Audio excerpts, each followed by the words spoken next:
continuing our reading from Saving Graces, Dark Ripples, Part 2.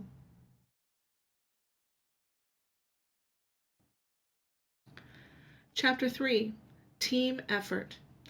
On some level, it's no worse than he's come to expect from Sherlock. Nevertheless, he's unprepared for its sting. It's the middle of July, and Greg's team is gathered at a posh Belgravia home. Its owners, away on extended holiday in Turkey, are now on their way back to London in a hurry. Someone has broken in and left them the dubious gift of an abused and murdered prostitute. Sally Donovan is working her way around the perimeter of the wide foyer, documenting the scene. Between pauses to make notes and take photographs, her heels clack on the parquet floor in abrupt, angry rhythms, clearly broadcasting her discomfort. Even though it's been nearly an hour since the victim's body was removed, her face remains firmly averted from the curving staircase at the center of the room. Greg, on the other hand, has focused his grim attention precisely there. Body or not, as he squats before the lowest stair and looks upwards, he can still clearly visualize the poor woman in her broken sprawl, laid out along the risers like a grotesque marionette, displaying ligature marks suggestive of long days of imprisonment. "Sir, can I speak with you outside for a minute?" Greg looks over his shoulder to see Oliver Berkeley standing a few respectful paces behind. "Sure," he says, rising from his crouch to follow the sergeant outside. Greg expects some information about the case, perhaps something a little too sensitive to air in mixed company. It hadn't taken anyone very long today to begin giving Sally a wide berth. Or maybe Ollie's had something come up and needs to leave early. He doesn't expect his subordinate to motion him over to an alcove around the corner and then lean against the wall there with his arms crossed in a friendly, earnest pose that's more reminiscent of one of their pub nights than of a briefing. "So, you gonna call him?" asks Ollie without preamble. Greg blinks. "Sorry, what's that?" "Hey, don't worry, Greg. You don't need to play innocent with me, all right? I know you've been bringing that kid in. He helped break the Arthurworth case this spring, and I'm pretty sure he was involved in that one with the bicycle courier, too. It's been, a year and a half now?" It's been a little more than 2, actually. Greg's not about to correct him if it means he'd at least started out slowly and subtly enough to avoid notice. Of course, he knows it's been hit or miss with Sherlock.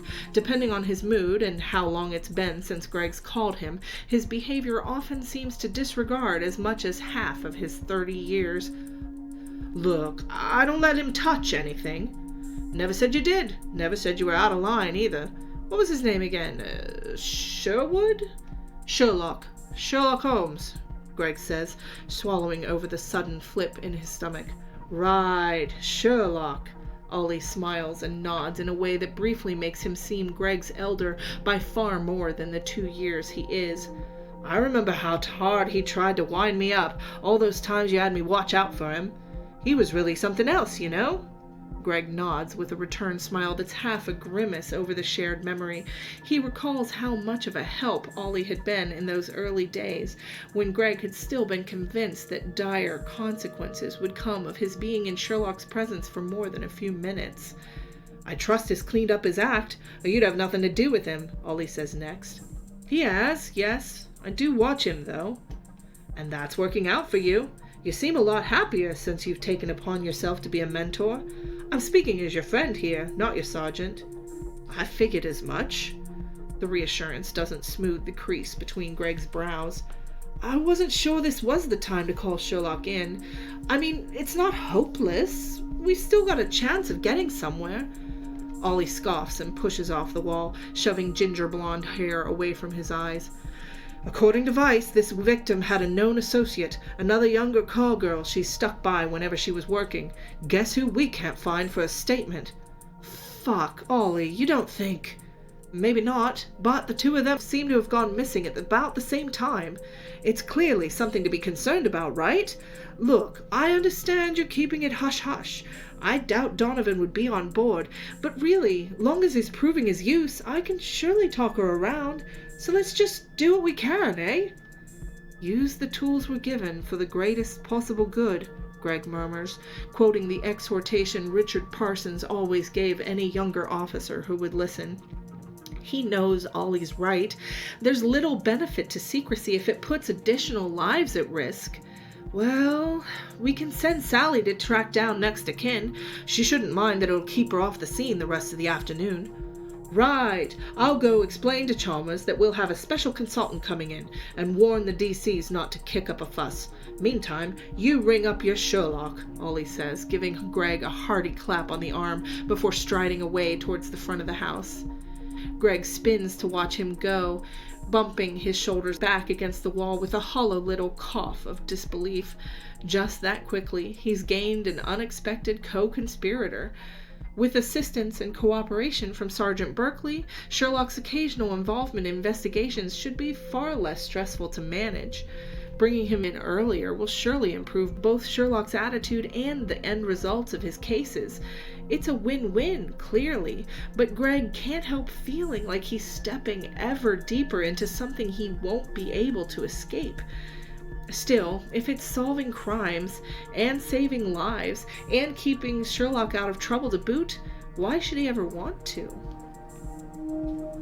The howling of the chill November wind rattles the panes of the kitchen window. It briefly draws Greg's attention from the rambling voice on the phone. So I told him if he wants a change of pace so badly, he should ask DCI Marshalson about opportunities for transfer outside London. Get himself out to a country hamlet somewhere, Frank is saying. Breathes Greg distractedly, hitching his mobile up between his shoulder and his ear as he opens up the fridge. D.I. Norval, moving out of London? You think that's likely? Maybe more likely than you'd guess. Since his wife left him, he's been miserable. You know he only ever moved to the city for her anyway. I'll take your word for it, Greg tells his friend. I've never really got to know Stuart all that well. The plastic tub he pulls out bears a bright pink sticky note. For Saturday supper, gas mark 3 for 15 minutes. Don't forget there's basil in the crisper. XO, Dia. Frank snorts. If you'd just come out with us all more often. You've always been such a bloody hermit, Lestrade. Anyway, Stu's running a team against mine next Thursday. Quiz night at the Spotted Crane. I could use you. Greg ignores the suggestion. He hates trivia games. He grabs a plate and tips the cold slab of lasagna from the container. Well, if he goes, he'll leave an opening in economic and specialist crime. Who would Marshalson find to fill it? There are a few names I can think of, Frank speculates. Yola? Maybe De Rossi or Iverson. Berkeley has more than enough seniority to take it on, since Edwards has never pulled him up in homicide. Berkeley? The idea stops Greg short. It's true. Ollie has the right qualifications. He could have been promoted years ago. He deserves a shot at inspector, and there have hardly been any opportunities for it in his own division. But over the past 4 months, Greg's come to rely on his help to facilitate Sherlock's presence. Yeah, he'd be a good fit. If he wanted it, I'd be happy to provide a recommendation. Well, if Stu does decide to move on, he'll be moving fast. He might even put in the request by the time our Christmas party rolls around next month. The microwave dings, and Greg retrieves his steaming plate and a fork. He leans on his elbows over the worktop, idly prodding at the food to search out the inevitable cold spot, as he comments, You'll still have his help again, organizing the gift draw then, at least. Maybe you can foist it on someone else next year. And before you ask, absolutely not. That's a job for social butterflies like you, Frank. Frank laughs high and clear. Right, like I'd ask you. You're a lot of things, Greg, but involved isn't one of them. Speaking of social butterflydom, I've got a flit.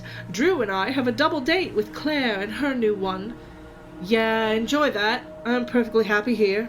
Cheers, mate, he says, and then he's left to the silent flat and his scalding, soggy supper. With Nadia off on a week-long cruise with her girlfriends, there's nobody waiting to scold him for not sitting down to eat, nor to distract him from the swirling eddies of thought that his old friend's words have set in motion. Hermit, Frank had called him, not involved. It isn't the first time he's heard it. Nobody who knows Greg well makes the mistake of thinking he doesn't care.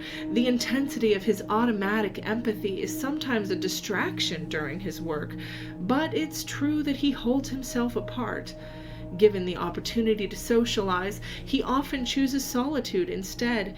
Even in the areas of his life where he should be most engaged, he habitually pulls back to a comfortable distance. Nadia, for example, how many times has he proven himself inattentive, inconsiderate, inadequate?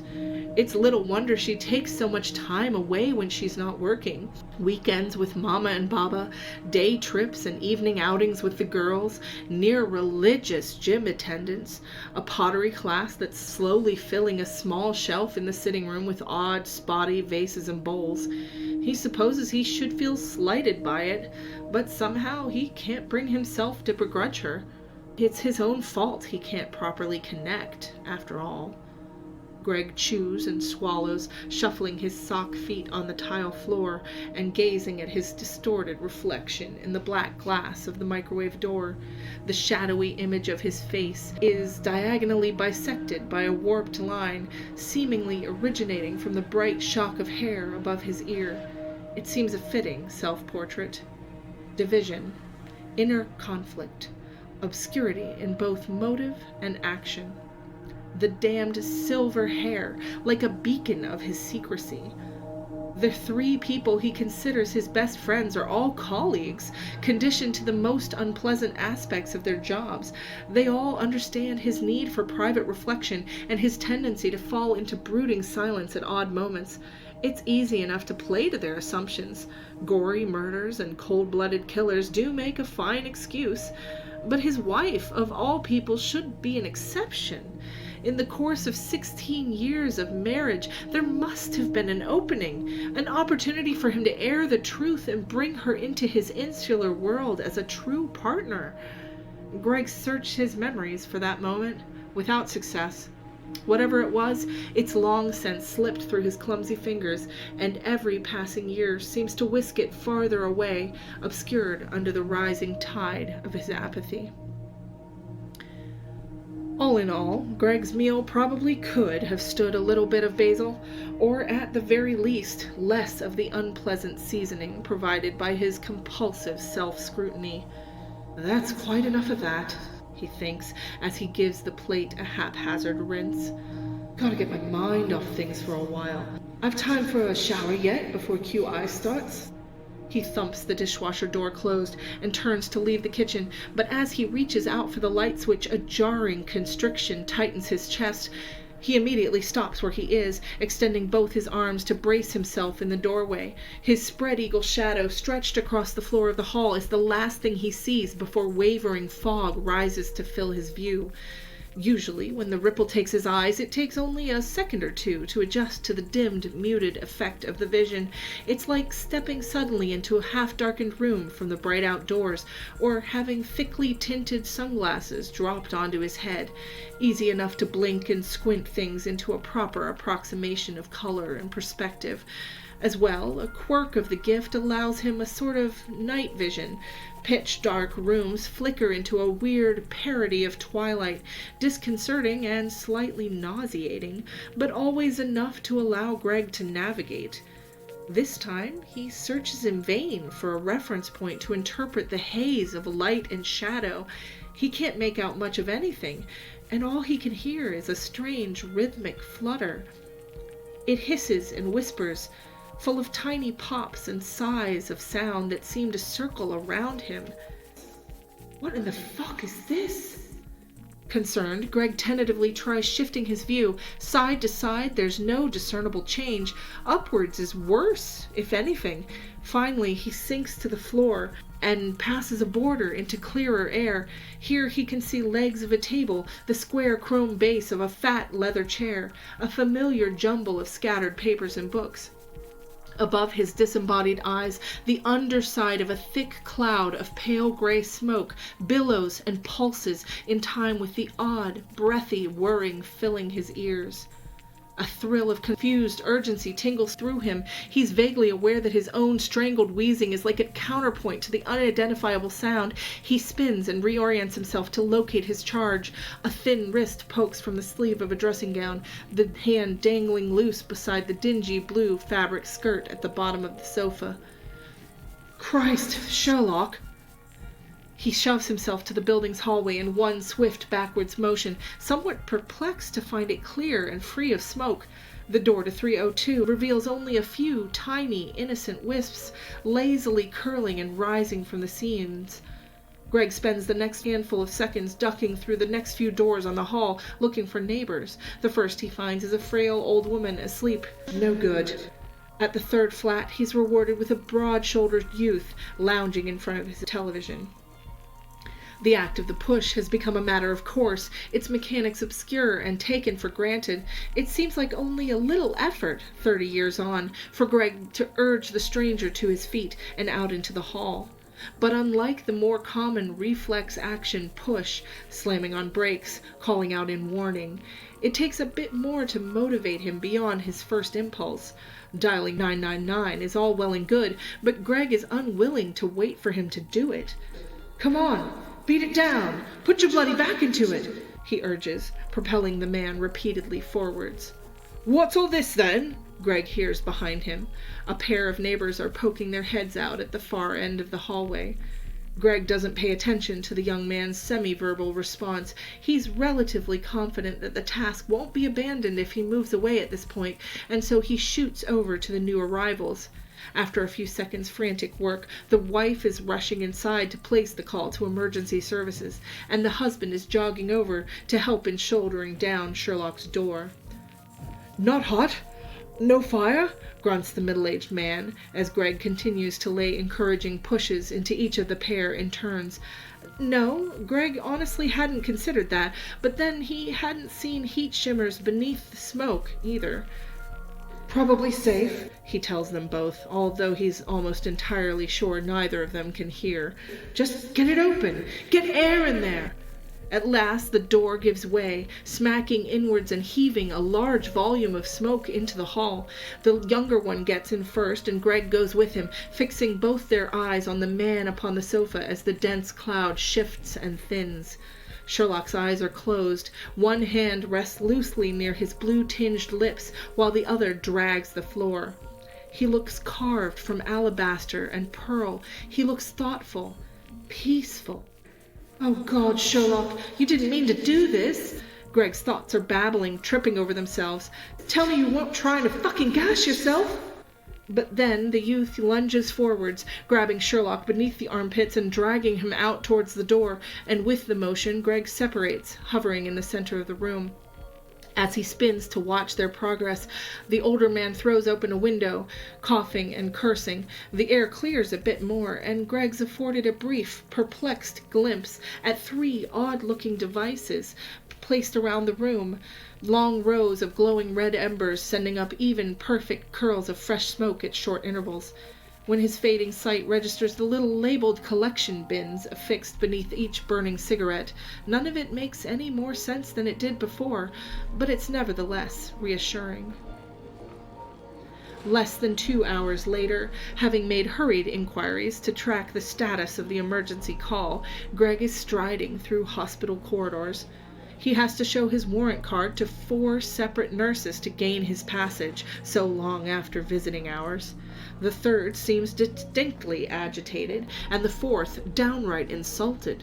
Clearly he's on the right track, and by the time he reaches the correct room, his steps feel weightless with relief. There's no way an unconscious patient could rile them up so thoroughly, after all. When he opens the door, Sherlock's bloodshot eyes pop open, and he reaches to lift the oxygen mask from his clammy-looking face. "They sprayed me with something," he rasps, offended, "and took my clothes." "Little wonder they did," replies Greg, closing the door behind him before the wave of smoke stink and ineffectual wintergreen can escape to offend the hall. "Too bad it didn't help much. God, you reek!" Sherlock sniffs and coughs a bit. "What are you doing here?" "Got a buddy in the dispatcher's office. He promised me a call if your name or address ever came up. Now I see that wasn't such a bad idea," he lies. "I'm fine." "Obviously not. One night of observation, that's all. If they'd let me take the oxygen with me, I'd go." "Am I gonna have to sit here and make sure you stay? Put that back on." Sherlock grimaces and rolls his eyes in a token gesture of rebellion, but obeys easily enough. Settling into the visitor's seat, Greg looks him over critically. The oxygen may be vital, but the IV and the heart monitor obviously aren't just for show. Sherlock's colorless pallor makes his usual pale complexion seem rosy as a cherub's, and the tension around his eyes and mouth betrays a severe headache. Greg hadn't missed the faint tremor in his hand either. Not until Sherlock's breathing smooths out beneath the fogged plastic does Greg speak up again. "Dare I ask for an explanation as to why you're in here? I talked to one of the paramedics," another easy fiction, "and he mentioned something about a shed load of cigarettes." Sherlock lifts the mask. "Only 75. 70-fucking-5? Are you out of your bloody mind?" His reaction makes Sherlock laugh, a harsh baritone wheeze that cuts off in a gasp. He pauses and sucks in a few long, deep breaths from the mask before moving it to say, "It was data collection, Lestrade. You act as if I'd sat and smoked them all myself. No. It took me an entire day just to get through the first 23 varieties that way. Unacceptable. So I devised a system. Tubing, aquarium pumps, automatic, no fuss, with perfect ash collection. It worked admirably for yesterday's batch, but tonight the wind from outside was interfering." As Greg's been listening, his expression of disbelief has only deepened. He chooses to ignore, for the moment, the utter absurdity of anyone needing to smoke over 170 cigarettes, and focus instead on the practical issues raised by Sherlock's odd explanation. "So you actually thought your best course of action was to shut the sodding windows? Hate to break it to you, Sherlock, but there's only so long one can go without oxygen." "And don't I bloody know it," he adds silently, pursing his lips. Tonight's little adventure had lasted longer than he'd had to deal with in a number of years, and he suspects his lingering headache could put up a fair fight against Sherlock's, though it would surely lose. "The conditions in my flat are frequently less than ideal for the study I want to conduct. I make whatever adjustments are necessary to properly accomplish my experiments. I hardly expect you to understand," Sherlock argues, his peevish voice becoming more hoarse with each word. Before Greg can counter, their attention is drawn to the opening door behind them. "Evening," says the new arrival. She's an attractive woman dressed in a smart skirt suit. She carries a small canvas hold-all over one arm and has a phone in her hand. Sherlock groans and snaps the plastic mask over his face, purposefully muffling his protest. "He's not even here!" The woman is unfazed by her negative reception. "Nope," she agrees brightly. "For God's sake, just get on with it then." "First, the message. Must you behave so every single time I set foot in Denmark?" End quote. "Now then, I've brought you your mobile, your wallet, and a change of clothes for morning. Fresh ones, mind. The ones in your flat are a bit smoky." "Oh, joy. You'd think he'd be satisfied, but no. 2 wars going, and he apparently still doesn't have enough to meddle in," complains Sherlock, holding the oxygen aside again. "Go on. What else?"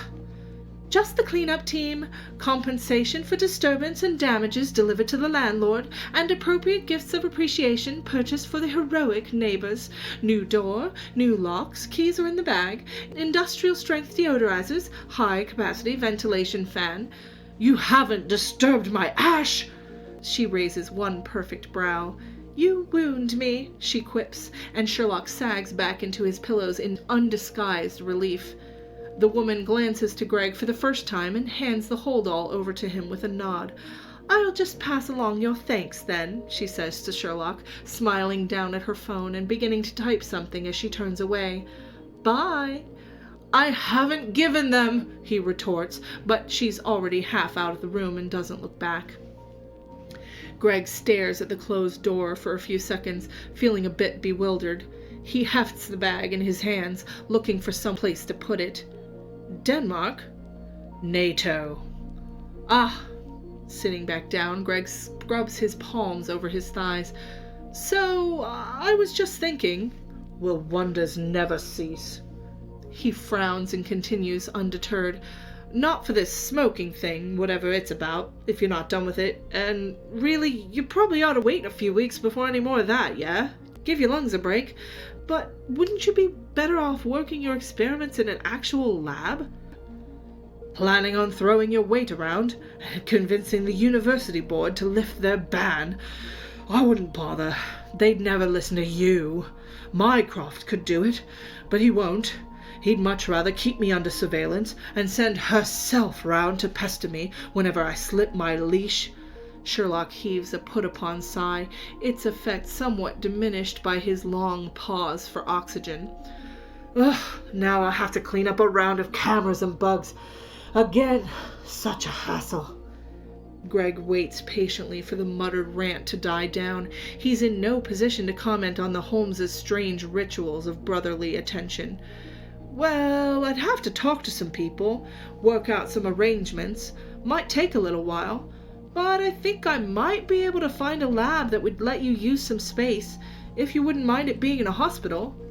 The offer grabs Sherlock's interest, as he'd figured it would. Far from it. That could be quite beneficial. The access, the equipment.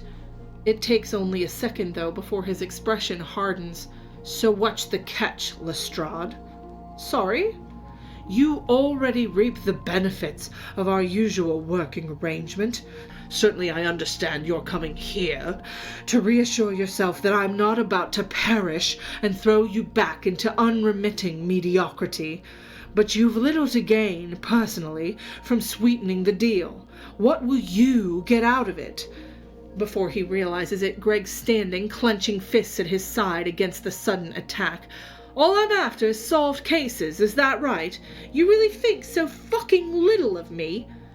Nothing more makes sense, says Sherlock, haughty and distant as he replaces the barrier of his breathing mask. There's no other connection between us. You... Greg cuts himself off, gritting his teeth. He feels dizzy, poised over a precipice of wrong words. He's never before sought Sherlock out directly after a ripple, while he's still so raw with emotion.